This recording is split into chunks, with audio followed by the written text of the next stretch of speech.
Edition. I'm Brad Pomerance, and we are joined by Mike Spence, West Covina City Council member. I'm always fascinated by zoning decisions, zoning disputes, and how you lure business into a city without redevelopment.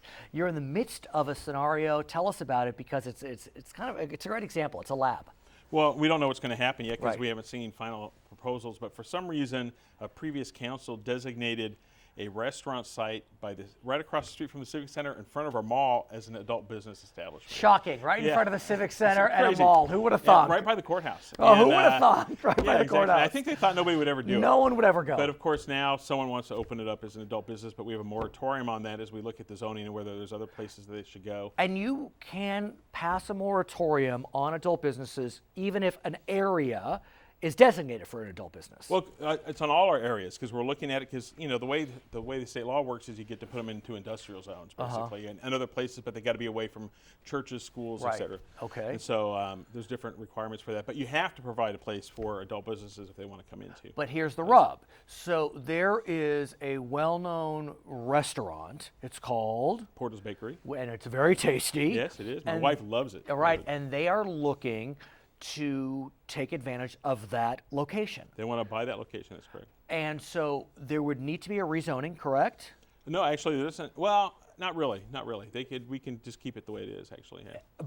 But there's But an they'll sell issue. pastries instead of Right. pasties. Exactly. Yeah. Well, very good. That was so good. You that's thought of good. that quickly.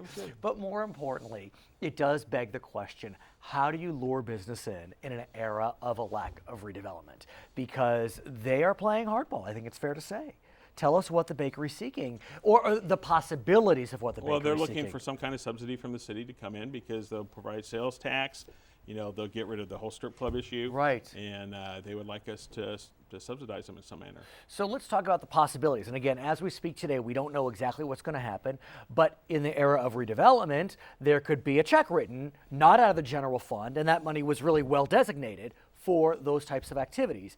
Today, if you wanted to give them a direct subsidy, you'd have to write it out of the general fund. That's right. We'd have to write out of the same fund we write for police Cops, officers and everybody else. There's also discussion about a sales tax sharing arrangement. So talk to us about all these possibilities and how you... Well, the other one is the that we would have some kind of system where, based on their sales, that they would get some of their sales tax money that we would normally get. Right. They would get it back as some kind of rebate. So I have to think that there's a lot of hubbub about this very issue, both inside the council, outside of the council. What are people saying? Because, look, I think it's fair to say most would prefer a bakery as opposed to a strip club. But that being said, it's not easy to make that happen. Well, exactly. I mean, obviously, people say, when the articles first came out in the paper, oh, we want Porto's, not the strip Right. club. Well, of course, duh. Right. But it raises a lot of issues. There's a lot of companies that have come to West Covina that didn't get a subsidy. Right. And, and are participating in our civic environment. Right. And, what about the next business? Obviously, if we give Porto's a certain amount of money, what happens the next time a business comes in here? Do they ask for that too? It's one of those things where we don't know what's going to happen.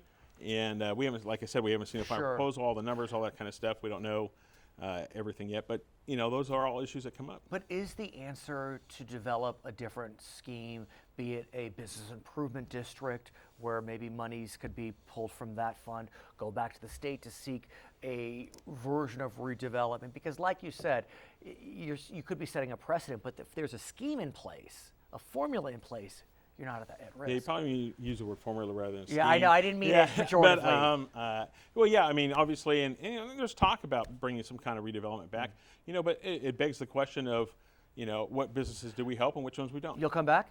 Absolutely. He's Mike Spence. I'm Brad Pomerance. It's California Edition.